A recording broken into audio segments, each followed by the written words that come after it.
Oh, got it. Meeting is now streaming on YouTube. So as usual, I'm just going to refresh the YouTube. Hi, Lainie. Hi. Give me 1 sec so that I can actually see it on YouTube. And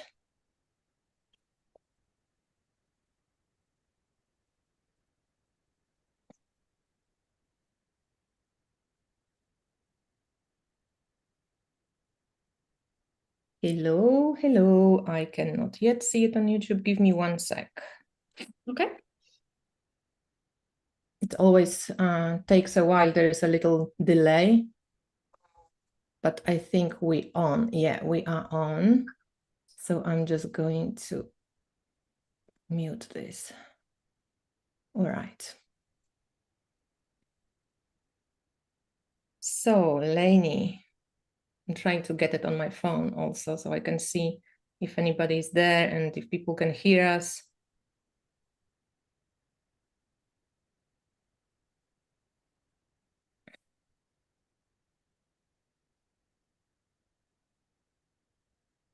I don't know, can't see it.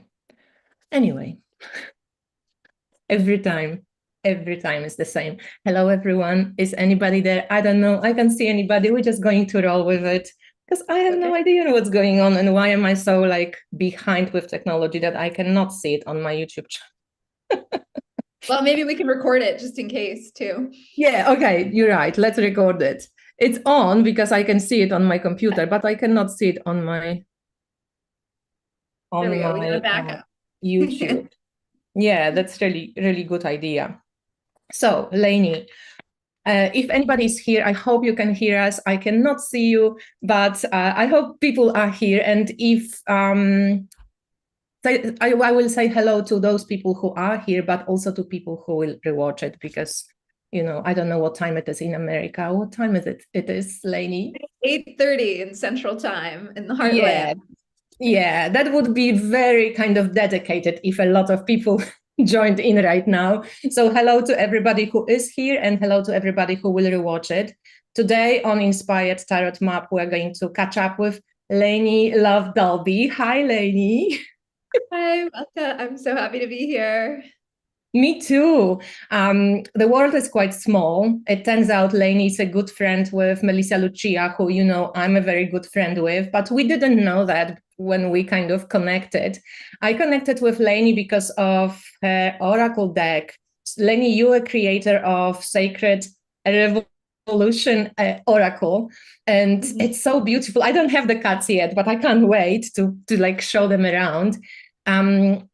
Your deck looks okay, so it's very feminine, like just based on the shape that you chose, because it's round cards. It's 52 cards, which, you know, I love decks that have more cards because I'm a tarot user, so I'm used to this certain amount of, you know, shuffling. When I get a deck with 30 cards, like it pisses me off. I fucking like can't, like something is wrong. Yeah. So I'm really happy that there's more decks. More cards. Oh, it looks so good. Little peek inside, enter the mystery, and then here are the round cards. Oh, look at the sparkle. Like, yeah. Are they edged? Or did They you? are, yes. No, they're edged. They're pink on the edge. Wow. The first time I saw that many years ago, I was like, my deck is going to have pink edges. Yeah, because, you know, in tarot community, we often edge ourselves. So we buy all those different color Sharpies or silver or gold, whatever, and you edge it. But now a lot of decks come edged, and even mass-produced decks, which is quite like wonderful, you know, that's like they pick. And this is really significant because I'm very much on a mission to free human spirits to sparkle shamelessly and step into their full power and sovereignty. And so this is really the constellation of us sparkling together like stars in the night sky, coming together and co-creating the new earth together.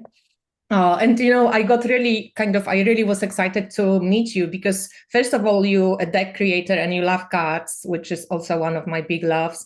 And then you're an astrologer as well. And I'm like, I'm an astrologer. I fucking love it. So even the little exchange that we had with, like, you know, throwing astrological jargon around, It's like always so nice to connect with people. So you are a tropical astrologer, right? Like you Western Yes. astrologer. And Yes. I want to ask so many questions, but maybe let's stick to Oracle first. Okay, So great. we know 52 cards, it sparkles, it's femme. So what was the, like, what prompted you to make an Oracle deck, and what was your focus when you were creating your deck? Yeah. So I've really worked with thousands of beloveds over the years. And the one thing that almost every single one of them has in common is that they don't feel comfortable in their own skin or really feel like they belong here on earth. And that really used to be me as well. Up until a decade ago, I had gained and lost over 1,300 pounds in my lifetime. And I had a deep loathing for my body. And I had really bulldozed and ignored her until I got really, really sick. And I was forced on my knees to really break the patriarchal chains and come back home to myself, come back home to my body, my truth, my self-agency, my sovereignty. And, classically, as women are told, I was told, you're too much, you're not enough, over and over and over again. And I had been plagued with feelings of unworthiness and feeling like I was bad or evil, and it was better if I didn't exist at all. And, the medicine and magic that's really inscribed in this Oracle deck would have deeply served in my own homecoming journey back then. And so this deck is really a tool for paradigm breakers and those that want to live into their fullest potential here on earth. And, the medicine inscribed in this deck is really about sacred reconnection and homecoming. And I really believe that what we need now to live into our full potential is a sacred revolution of love and reverence for self, for each other, for the planet, and the web of all life of which we are part. So really a new bottom line of love aimed at restorative justice, collective healing, fierce liberation. And I believe that together we can ignite this sacred revolution to really dream and co-create a new world into being. And that's what the inner journey in the Oracle deck is about. And, it's really a wake-up call to remember our interconnectedness with all things and to honor spirit and the sacred divine spark, and to really elevate our consciousness to return home. And with Pluto going into Aquarius for this 20-year transit, this is a massive opportunity for us to elevate our consciousness at a mass level. And I really believe we're here at this most powerful time in human history, and we must ask why. And, we're all these reflections of the divine. And so this deck helps you tap into your own genius, your own wisdom, your own unique gifts and medicine, and what I like to call soul sparkle. And I really believe that we need everyone in their full power and sovereignty to participate in the regenesis of society that is upon us now. And so this Oracle deck is really, and it was for me as I created it, a multidimensional portal of healing and remembrance and transformation. And each of the pieces, I'm sorry, yeah. Yeah. No, go. But I just wanted to ask if you considered yourself being an artist before you created the deck. You are an artist. You were dealing with art, doing art, and so on. How was it, or was it just like, I'm doing it, fuck it? Yeah, so over a decade ago now, I was actually in the international art world, and I was deemed the Lady Gaga of consciousness and spirituality by the media at the time.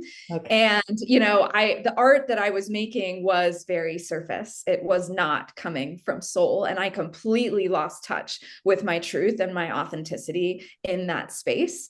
And so I had to leave the art world because it was not my home, and it was clear that it was not my home. And as I went on my own transformational journey, I went on this epic healing and holding journey since then, which is really inscribed in the Oracle deck, and, did a lot of shadow work and soul retrieval and deep shamanic healing. And now these are all modalities that I facilitate with my one-on-one and group and retreats. And so, technically, this is the largest solo exhibition art show that I've ever had as an artist, because the gallery is the box in which the Oracle deck arrives. And, this sacred container is this ethereal and international traveling gallery that allows my shamanic healing art to be seen and experienced. And so I actually had to take a break from making art for about 4 years. I didn't make any art. And as an artist, like at my core, I am an artist, and my midheaven is in Libra, conjunct Pluto. So like transformational artist is very much part of my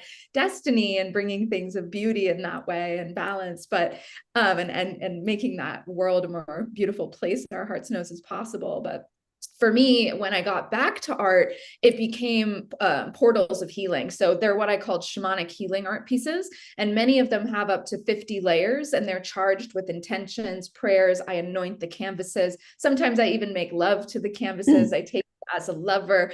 And, you know, they're layered with crystals, all kinds of medicine. And you really feel that, you know, it's filled with these sacred and holy transmissions. And they're all 3D artworks. A lot of people actually think that they are digital, but they're not. They're actually 3D. Some of them are up to 10 feet. And, you know, there are these holy transmissions that are really embedded with a lot of mythic energy, archetypal energy, ancient wisdom. There's a lot of light codes. And, you know, oracular wisdom for the ancient future.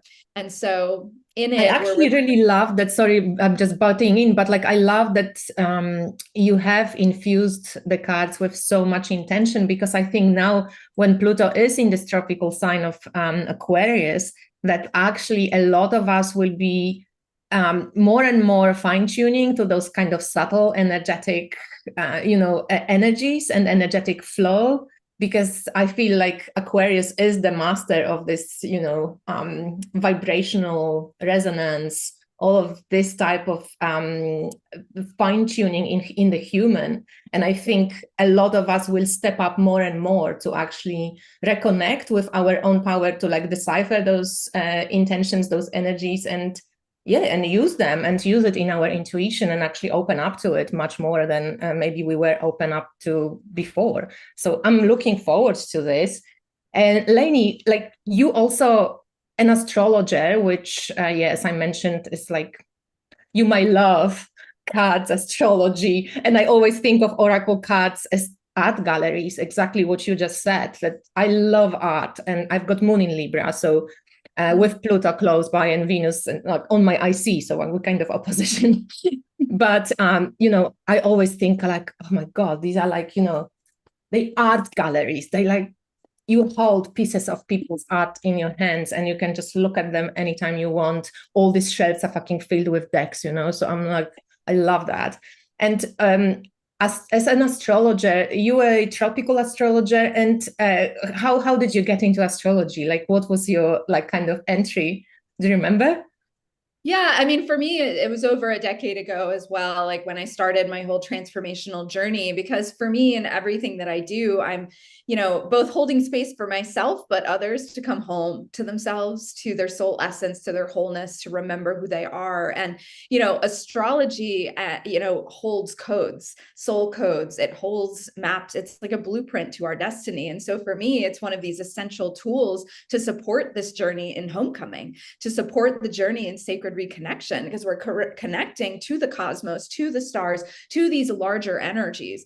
And my moon and south node are conjunct in Pisces in the third house. And so I am very much an oracle and a channel and extremely sensitive and empathic. So even before I knew astrology, I would feel everything and I would be like, what's happening? My Saturn return almost killed me, because I literally almost killed me because I did not know what was happening. And, it's very much, and because my Saturn is in Virgo. And so like in terms of illness, wellness, it was very, very challenging portal. And so there's this way that for me, they're extremely complementary in this journey of rewilding, of coming home, of returning to essence and to our true nature, which is what so much of the liberation work I do is about, freeing us from all the bullshit that keeps us from our true nature, that keeps us from our true potential. And I feel like there's so much wisdom inscribed in astrology, in the birth chart. And for me, I also do a lot of yoni work. And as my teacher shared, literally looking at the birth chart is yoni gazing, because you're looking at the moment in which the soul enters in and becomes embodied here on earth. And, ecstatic embodiment is a huge part of my work. I have my Ecstatic Body Leadership Academy. And the thing about this deck that is different than any other deck, it is the first of its kind because it comes with an interactive portal in our academy that accompanies the deck and guidebook. And it's like a choose your own adventure journey where each of the 52 cards comes with a guided sacred ecstatic embodiment practice. So you actually can anchor the medicine in your body. And that's very much how I use astrology as well. It's like, it's embodied astrology. You're not only talking about the stars. It's not only mental. It's like you're actually doing ritual, ceremony, ecstatic movement, shamanic journey to bring it fully into the body and to allow that to help you to be reborn, quite literally. And so, for me, that astrology is also woven into this deck because each of the cards has a sparkling essence and medicine helpers, and all of the planets, the nodes, and the zodiacal archetypes are included. So that energy is also there for those of you that love astrology, and it nods to that. And they're all forms of ancient divination that I love. And I also have like over 100 decks and also an advanced, tarot practitioner as well as this. And so I sometimes mix that into my readings. And, it just allows me to support my clients in stepping into their fullest revolutionary potential and living their destiny, and me as well. It's like it supports me in doing that and everyone I support. And it just provides this window literally into someone's soul where I can really support them in returning home, in knowing where we need to go do the deep work. Where do we need to do the shadow work? What soul retrievals are needed? Where is it that we need to focus to liberate you into your full essence so that you can sparkle shamelessly?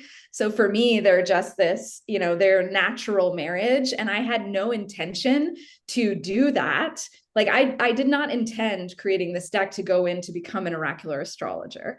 It was, one step after the other, spirit led me forward. And for those of you who know astrology, I'm on my Neptune line here in the heartland in St. Louis, Missouri. And I'm also in an active Neptune transit to my moon and south node exact in this moment.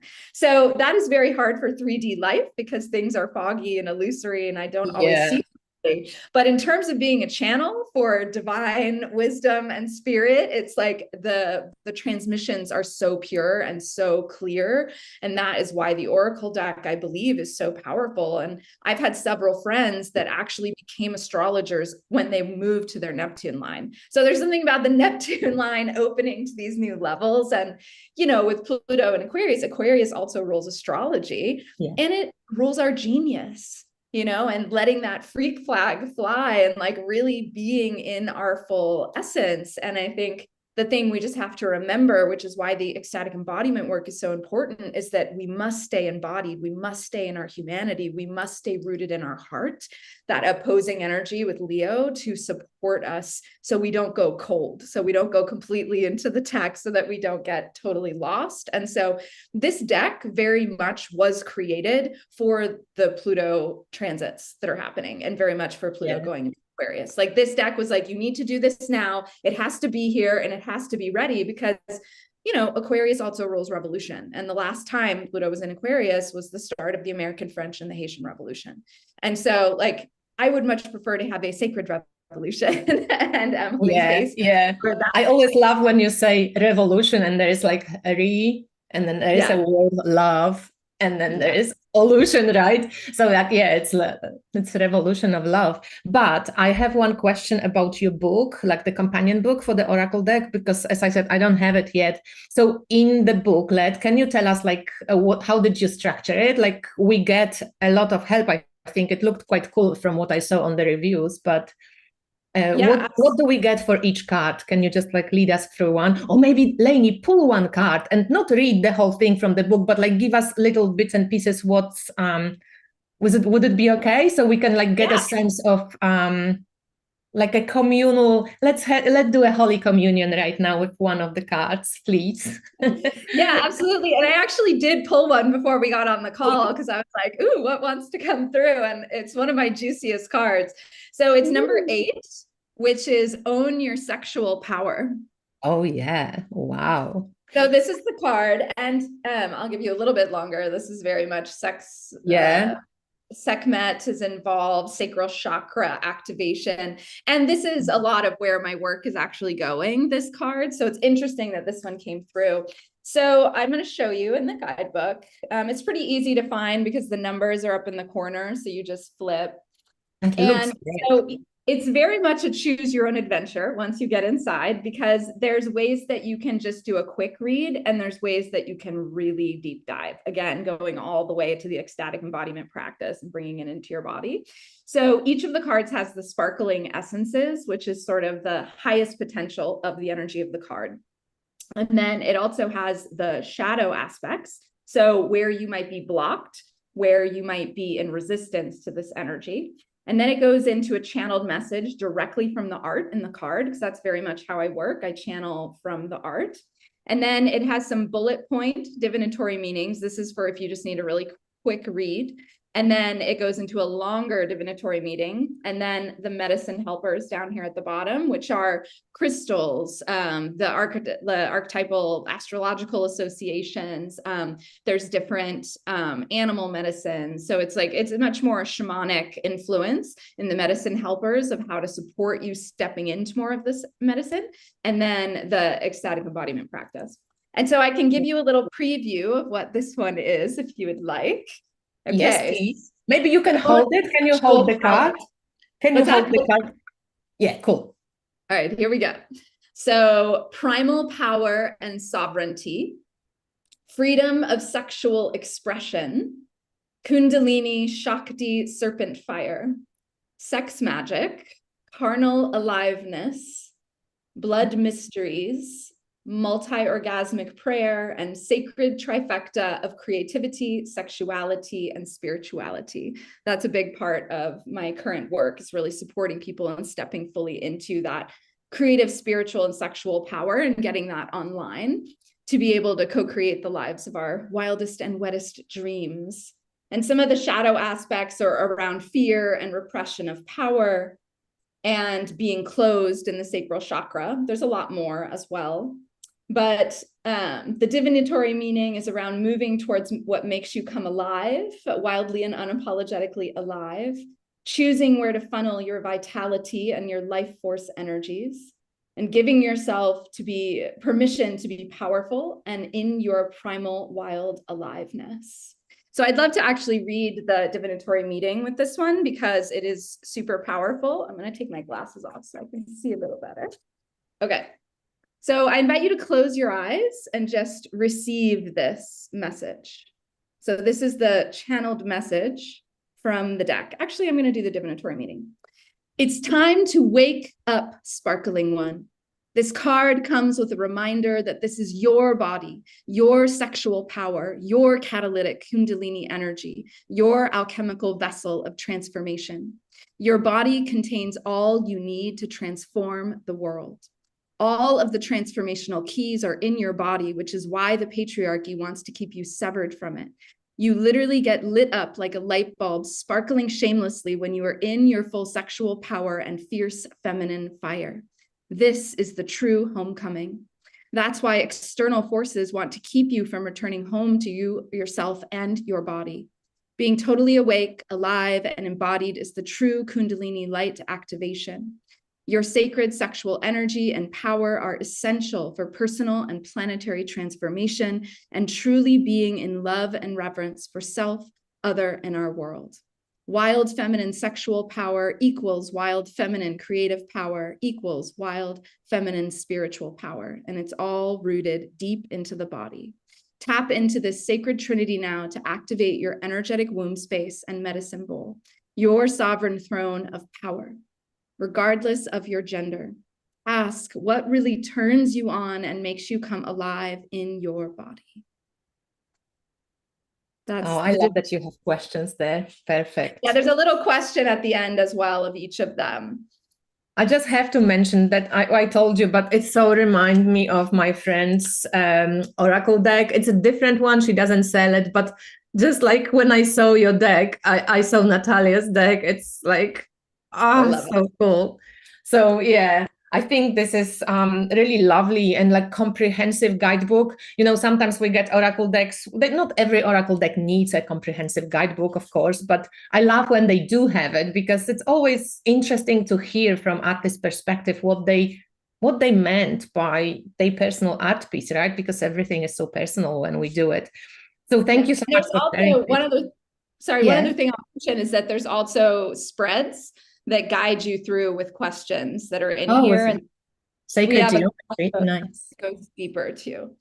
Yeah, cool. All right. Oh, Lainie, I'm so excited. I can't wait to play. So, how do you use your own deck? Like right now, you've made it. Like, so what do you do with those cards? So, I mean, I use them in all of my oracular astrology sessions and readings. That is the first way I use it. I always use it with one-on-one work, with retreats, with any space that I'm holding or leading. And I also, sorry, just one question to this, what you just said. When you say in astrology sessions, like, do we recognize on the cards that this is the sun, this is the moon, or you just infuse the essence of the certain planets and so on in the cards? Or do we know this is Pluto, this is Mercury in your deck? Yeah, so the way that I use the deck with oracular astrology readings when I do them, you can look at a birth chart for days and go into this portal. I mean, there's so much information. So, I really see the birth chart as bringing in this deeper illumination of soul. And then the oracle cards are pointing where to focus in the chart in that particular reading based on their inquiry. So it's really, it just helps pinpoint, this is where we're going to go. This is what we're going to highlight on. So when I see the cards as I'm looking at the chart, I know which planet it's associated with based on their inquiry. And so that's sort of how it comes through. And, often when I'm doing readings, the channeled messages that come through are very different than what's in the guidebook because they were created at a very different time. And so, it just helps to really go deeper again into the inquiry, into the guidance that's needed, into, it just opens up more multidimensional layers of wisdom and guidance and illumination for the querent. And so that's how I use them in readings. Okay, cool. Thanks. Yeah. And for myself, I use them in times of uncertainty, in times of, when I find myself at major turning points. Sometimes I also pull a card a day. I have a whole free guidebook that I created of Oracle and Tarot spreads. So I'll often do those for major portals like the new year, times around my birthday, times when, stuff is going on with relationship, or if I'm planning an event. And I always consult astrology as well as Oracle whenever I'm planning anything, or considering stepping into anything. I really look to the stars. I look to the deeper wisdom, to that deeper divine download to really be clear about, is this the right thing for me? Because my ego and my humanity, we're all human and we're messy. And especially in this Neptune transit, sometimes I feel so unclear that I use cards and astrology a lot right now as an anchor to support me, to see what is real. I'm going to have Neptune square Mars now. So, oh wow, Mars in the 11th house. We'll see. Wow. Oh wow. It's a long transit, so yeah. I mean, it's okay. I've got Mars in Gemini, so maybe I'm going to go off with ferries somewhere and come back in 2 years' time. Wait for me, people. I love it. I mean, we're in such a collective cauldron of uncertainty. That is what is true. And it's only going to get probably more stirred up as Pluto really stations fully into Aquarius next year. And as all the major planets are transitioning by 2026, like this is a major pivotal time. And there's going to be uncertainty. There's going to be, there's going to be turbulence. And so for me, these are anchors. They are fierce anchors in turbulent times. And they support us in getting comfortable with being uncomfortable and literally sitting in the dark, fertile womb of the mystery. When we know the old paradigm is crumbling from that late degree Capricorn, Pluto and Capricorn, and it's like that old patriarchal paradigm is dying fully, and we don't know what's coming yet. We don't know what the new paradigm is going to be. We're all co-creating that together with our intention, with how we show up, with our gifts and our medicine. And that's why I think it's so important that we're all fully online with that we all become who that we're here to be, that we return home to our true nature, and our aliveness, because that's what we need, is more people who have come alive, who are truly living what brings them alive, because that's when our entire ecosystem can thrive. Yeah, I agree. And, sometimes I sit here and think, oh my God, we're just so privileged to even be talking about this, and that we have space, no bombs falling on us. And I feel like we have this responsibility. I always see it as like privilege, or maybe, who knows how, like karmic, national karmic thing, that we are born here and not there. And, I'm just always feeling like we have to keep this vision of like a peaceful world. It is important. It's not something that just like new agey bullshitty whatever, because it's so easy to, you know, dump yourself down now and just, I don't know, just go, fuck this, the world is cruel. And that's easy thing to do because the world is fucking cruel. But at the same time, it's also beautiful and it's also wonderful. And it's also, I don't know, gives you hope. So it is definitely amazing times. I think since 2020, maybe since 2012, you know, like you can watch those bigger cycles as well. But yeah, fascinating. I always think of it like we now, you know, in the time clock, like when you have the sand clock, like we're in this like thin, like we like birthing channel type of thing. So definitely important to like awaken to your own power, whatever that might be. And, you know, with the later degrees of Neptune in Pisces, there is that tendency to want to literally escapism. And, you know, that's the shadow energy of it. But the, you know, the light sparkling essence of it is for us to become deeply spiritually attuned. And so that's what I feel like Oracle and Divination Tarot supports us in doing. And that's what I'm encouraging people to do. And that's why, you know, having an Oracle deck, originally this was a book. And then when I really tuned in at the beginning of COVID, Spirit was like, people don't need another book. They need tools of guidance. And so I was like, it needs to be an Oracle deck. And I was like, okay, you know, that's cool. And I love that it's sorry. Yeah, no worries. I was just going to say I had made all this art to really heal myself. I had no intention to share it with the world. And Spirit was like, no, you're going to share it because this rebirth journey is going to be needed for everybody. Yeah, exactly. And I love that it's a collage deck because as you said, like, you know, now you can channel different things because you at different point in your life than when you made it. But because of the collage type, I always love it because your intuition gets drawn to different symbols. You know, this day it's like black lips, and then the other day is Sekhmet, and another day would be color yellow or whatever. So I love those type of decks because they open up to, oh, look at this. This is so gorgeous. So this piece is 10 feet, right? This is a 10-foot painting, mixed media collage. And there's a phoenix underneath it, right? So there are those layers too that allow you to like, literally they're portals. Each of the cards are a portal. And, you know, you can just work with one for a long time, or you could do spreads, but it's like they do, you know, little things stick out each time and something different stands out every time I pull a card, years and years later, still. Always something different, and it's always right on time and what is needed in the moment, right? And even reading the guidebook, sometimes there's certain things that stick out at me that didn't, you know, 2 months ago, and now it's like, oh, this is the wisdom I need. So it's just, you know, and sometimes when I'm looking at the guidebook, I still get in a space of like very like humility and awe of like, wow, this channeled through me. Like, yeah, you like, did I write it? I'm so glad that I opened to these energies channeling through me. And I had to do a lot of deep work for this to come through because the art was done and the guidebook wasn't coming through. I was blocked and I was like, what is happening? Why am I not able to channel? And I had to go do a past life regression where I found that in the past life, I was killed as an oracle for speaking. And I had to basically hide it. I hid it in my art, my oracular capacities.